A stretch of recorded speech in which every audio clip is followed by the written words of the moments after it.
तो फाइनली पंजाब हुकूमत ने बाकायदा अब नोटिफिकेशन जारी कर दिया है और पंजाब के अंदर कब्ज़ा माफिया के ख़िलाफ़ कार्रवाई के लिए बाकायदा ऑर्डीनेंस नाफज कर दिया गया है। और इससे पहले भी मुतअद्दिद बार मैं ये स्टोरीज़ आपके साथ शेयर कर चुका हूँ। तो आज का मकसद ये है कि अब जब एप्लीकेशन आप फाइल करेंगे तो आपने चंद एक ऐसी चीज़ें हैं, आपने वो गलतियाँ नहीं करनी, उस पर आज बात करेंगे। क्योंकि ये नोटिफिकेशन जो है वो इंग्लिश में है और हमारे बेशतर अफराद, क्योंकि हम उर्दू स्पीकिंग है तो बेशतर अफराद नहीं जानते, उसको पढ़ना नहीं जानते, तो उनकी रहनुमाई के लिए मैंने इसको बाकायदा उर्दू के अंदर इसका तर्जमा किया है। और तर्जमा करके जो जो चीज़ें इसके अंदर ऐड हैं, जो चीज़ें ऐड नहीं की गई और किन चीज़ों का आपने ख्याल करना है कि आप जब एप्लीकेशन डीसी ऑफिस में लेके जाएं, तो उस पर आज बात करेंगे। तो सबसे पहले मैंने इस कानून को जो ऑर्डिनेंस है, इसका नोटिफिकेशन है, इसको मुख्तलिफ हिस्सों में तकसीम किया। तो सबसे पहले इसकी हर पेज वाइज, जो क्योंकि 8 सफ़ात पर ये नोटिफिकेशन था, तो इसके हर पेज का मैंने उर्दू तर्जमा और उसकी तशरीह मैं आपको करके बताऊंगा। तो जल्द अज जल्द कोशिश करूंगा कि इसको वाइंड अप करें। अब इसमें सबसे पहले तो ये है कि कौन सी जायदाद या केस इस कानून के दायरे इख्तियार में नहीं होगा, वो चीज़ें डिस्कस करेंगे। तो Punjab protection of ownership of immovable property ordinance 2025 नाफज हो गया है। ये एक कानून है जिसका मकसद पंजाब में ज़मीन, मकान या दुकान जैसी गैर मनकूला जायदाद के जायज़ मालकान के हकूक़ का तहफ़्फ़ुज़ करना। यानी अगर कोई शख्स आपकी मलकियत पर नाजायज़ कब्ज़ा करे तो आप उसको इस ऑर्डिनेंस के तहत फ़ौरी कानूनी मदद हासिल कर सकते हैं। तशरीह इसकी, जैसा कि पहले ऐसे केसों में होता था, जैसे वज़ीर आला पंजाब ने कहा कि एक लंबी लाइन होती थी, लंबी तादाद होती थी कि केस आपका हल नहीं होता, अदालत में इल्तवा का शिकार रहता है। तो अब इस कानून के तहत वो चीज़ें नहीं होगी। इस कानून के तहत आपका केस जल्द अज जल्द सुना जाएगा और आपको इंसाफ दिया जाएगा। अब बात करते हैं कि इसका जो पेज है नोटिफिकेशन का, सफ़ा नंबर 2, इसमें तारीफ इसमें यह बताई गई इसके ये पंजाब हुकूमत का एक नया ऑर्डिनेंस के तहत एक नोटिफिकेशन है, उसका कानून है। और इसमें डिस्प्यूट रेजोल्यूशन कमेटी से मुराद जो वो कमेटी होगी जो कि पंजाब हुकूमत की तरफ से कायम की जाएगी, डिप्टी कमिश्नर इसका कन्वीनियर होगा। और हुकूमत से मुराद पंजाब हुकूमत, गैर मनकूला जायदाद। अब इसमें गैर मनकूला जायदाद में क्या क्या चीज़ें इसमें शामिल हैं? ज़मीन, अमारत और वो चीज़ें जो ज़मीन से मुस्तकिल तौर पर जुड़ी हों। और जो इसमें शामिल नहीं है उनमें फसलें या दरख्त जो अभी ज़मीन से अलग नहीं किए गए, यानी कि आपने हार्वेस्टिंग नहीं की। मुस्तकबिल में पैदा होने वाले फल, ऐसी मशीनरी जो ज़मीन से जुदा की जा सके, और ये चीज़ें जो है वो इसमें शामिल नहीं हैं। अब रुकन से मुराद ट्रिब्यूनल का मेंबर। और इसमें जो कंपनीज़ के हवाले से कुछ लिखा गया है कि कंपनी, सोसाइटी और अदारे भी इसके अंदर शामिल होंगे। उसकी आगे मैं तशरीह आपको करके बताऊंगा कि ये तरीफ़े इसलिए दी गई ताकि बाद में कानून की हर शिक में अल्फाज जो है मफहूम वो वाज़ह रहे। अब इसका सफ़ा नंबर 3 है, उसकी अब तशरीह कर लेते हैं। अब इसमें यह भी है कि जो शख्स किसी दूसरे की जायदाद के हवाले से, अब जो कब्ज़ा के ऊपर है, किस तरह से कब्ज़ा, किस तरह से इलीगल पोसेशन किया जाता है। जो शख्स किसी दूसरे की जायदाद के ऊपर धोखेदही, धौंस, जालसाजी या ज़बरदस्ती से कब्ज़ा करे वो मुजरम है। सज़ा 10 साल, कम से कम 5 साल, ज़्यादा से ज़्यादा जुर्माना जो है वो 10 लाख रुपए होगा। और अगर कोई शख्स मदद भी करेगा कब्ज़ा माफिया की तो वो भी इसकी गिरफ्त में आएगा।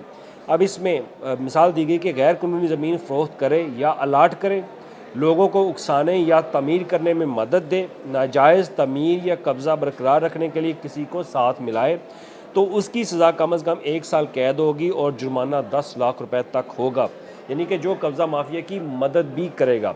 अब इसकी तशरीह इस तरह सिंपल जो सादा अल्फाज में वो ये है कि कब्ज़ा माफिया के सहूलतकार भी बराबर के मुजरम हैं, और चाहे वो बेचने वाला हो, रजिस्ट्री करने वाला हो या जाली मालक बनने वाला, सबको सज़ा हो सकती है इस नोटिफिकेशन के मुताबिक। अब नोटिफिकेशन का सफ़ा नंबर 4, जिसमें कंपनियों के जराइम और शिकायत का अंदराज जो है वो लिखा हुआ है, वो ये कहता है कि अगर कोई जुर्म किसी कंपनी या सोसाइटी के ज़रिए किया गया हो, या तो उस कंपनी का सरबराह हो, मैनेजर, दोनों ज़िम्मेदार होंगे। यानी कि कोई सोसाइटी, कोई कंपनी कब्ज़ा करने में इन्वॉल्व है तो वो भी इसके अंदर मुजरम होंगे। अलबत्ता अगर वो ये साबित कर दें कि उन्होंने जुर्म रोकने की कोशिश की थी तो वो बरी हो सकते हैं। अब इसकी सिंपल सी सादा सी तशरीह ये है कि उनके पास अगर वो ये कहें कि उन्होंने इस मामले में कोई दखल अंदाजी नहीं दी और उनके पास सबूत हो तो वो इसमें बरी हो सकते हैं। अब इम्पोर्टेंट चीज़ वो ये है कि शिकायत का अंदराज कैसे करेंगे, वो मैं पहले भी अपने वीलॉग में जो है वो स्टोरीज़ में आपके साथ शेयर कर चुका हूँ। तो जो इस नोटिफिकेशन के मुताबिक अब वो लफ्ज़ ब लफ्ज़ मैं आपको वो चीज़ें जो है गाइड करूँगा कि जायदाद का असल मालिक या उसका कानूनी नुमाइंदा शिकायत दायर करेगा डीसी ऑफिस के पास। अब डिप्टी कमिश्नर के नाम दरख्वास्त जो है वो लिखी जाएगी और दरख्वास्त के साथ जायदाद की तफसील और मलकियत के सबूत ज़रूरी होंगे। अब इसकी तशरीह कर दूँ, इसमें यह है कि आपने जो भी दरख्वास्त दायर करनी वो DC अब अपने मुतलका डिप्टी कमिश्नर के ऑफिस में, जहाँ पर विंग बना दिया जाएगा, वहाँ आपने ये एप्लीकेशन जो है वो दायर करनी है और आपको अदालत नहीं जाना। सबसे पहले ज़िला की कार्रवाई का आगाज़ जो है वो यहाँ से होगा, यानी कि इसके बाद अगर DC नहीं कर पाता इस पर कोई काम, तो जो ट्रिब्यूनल बनाया जाएगा वो फिर इस पर काम करेगा। अब बात करते हैं सफ़ा नंबर 5 में, वहाँ पे नोटिफिकेशन पे लिखा हुआ है कि तनाज़ा हल करने वाली कमेटी क्या होगी। इसमें कमेटी में शामिल होंगे deputy commissioner, district police officer यानी कि पुलिस के 2 नुमाइंदे शामिल होंगे, additional deputy commissioner revenue, assistant commissioner, sub divisional police officer, हुकूमत का एक नुमाइंदा अफसर, वो इस कमेटी में शामिल होंगे। उनके इख्तियारात क्या होंगे? इख्तियारात उनके पास ये हैं इस नोटिफिकेशन के मुताबिक: रिकॉर्ड मंगवाना, गवाह बुलवाना, मुआयना करना, अबूरी अहकामात देना, मसलन प्रॉपर्टी सील करना, करप्शन या मिली भगत की रिपोर्ट हुकूमत को देना, 90 दिन में फैसला देना, ये इनके इख्तियारात हैं। और उसके बाद है सफ़ा 6, ट्रिब्यूनल का क्या? हुकूमत हर ज़िला में कम से कम एक ट्रिब्यूनल कायम करेगी। उसका सरबराह लाहौर हाई कोर्ट के चीफ जस्टिस की सिफारिश से मुकर्रर होगा। मेंबरान की मुद्दत 3 साल होगी। ट्रिब्यूनल के पास सिविल और सेशन कोर्ट दोनों के इख्तियारात होंगे। और इसके बाद सफ़ा 7, कार्रवाई और सज़ा। ट्रिब्यूनल रोज़ाना की बुनियाद पर केस जो है वो सुनेगा और उसको भी 90 दिन के अंदर फैसला देना होगा। और अगर नाजायज़ काबिज़ ने फ़ायदा उठाया हो, मसलन किराया या नफ़ा, तो वो मालिक को मुआवजा देगा, वसूल भी किया जा सकेगा। लैंड रेवेन्यू के मुताबिक, जो एक नोटिफिकेशन के मुताबिक वहाँ के मुतल्लिक़ा अज़ला में एक टैक्स है या फ़ीस है, वो उनसे हासिल की जाएगी, वो जुर्माना उसको अदा करना पड़ेगा। अब उसके बाद है सफ़ा नंबर 9। अब इसमें एक और चीज़ आपको बता दूं कि कब्ज़ा वापस लेने के साथ साथ माली नुकसान की तलाफ़ी जो है वो मुमकिन होगी जिसने आपकी ज़मीन पर कब्ज़ा किया है, और उसमें कब्ज़ा अपील और मुंतकिली पर पाबंदी होगी। ट्रिब्यूनल पुलिस के ज़रिए कब्ज़ा वापस दिलवा सकेगा। फ़ैसले के ख़िलाफ़ 3 दिन के अंदर हाई कोर्ट में अपील हो सकेगी। अगर किसी ने आपकी ज़मीन पर कब्ज़ा किया और वो कहता है कि उसके पास भी दस्तावेज़ात है, तो वो उसको भी हक़ दिया गया है कि वो हाई कोर्ट में जाएगा, वो अपील कर सकेगा। स्टे ऑर्डर कोई नहीं अदालत दे सकती। जब ट्रिब्यूनल ने फैसला दे दिया तो उसके ऊपर स्टे ऑर्डर नहीं होगा। जिस जायदाद का केस चल रहा हो वो बीची या मुंतकिल नहीं की जा सकती जिसका केस चल रहा होगा। तो इसके बाद कब्ज़ा वापस करने का हुक्म जो है वो फौरी नाफज होगा और अदालत इसमें मुदाखलत नहीं कर सकती। अब इसकी इख्तितामी शिकें, सफ़ा नंबर 9। अगर कब्ज़ा करने वाला खुद जायदाद वापस कर दे तो मुकदमा ख़त्म हो जाएगा। हुकूमत ट्रिब्यूनल के लिए अमला और वकील मुकर्रर करेगी। किसी रुकन के ख़िलाफ़ नेक नीयत से किए गए अमल पर मुकदमा नहीं बनेगा, यानी कि जो ट्रिब्यूनल के लोग हैं उनके ऊपर आप मुकदमा नहीं कर सकते उनकी नीयत के ऊपर। तो हुकूमत ज़रूरत के मुताबिक क़वायद जो है वो बना सकती है। ये भी इसके अंदर एक चीज़ें जो है वो शामिल की गई। इसकी अगर तशरीह की जाए तो ये शिकें इंतज़ामी नौइयत की हैं ताकि कानून मौसर तौर पर नाफज किया जा सके। अब आते हैं इंपॉर्टेंट चीज़ के हिस्सा, इसका दूसरा हिस्सा जिसकी मैंने आपको बाकायदा एक अलग से इसकी तशरीह की है और जो इस नोटिफिकेशन में है।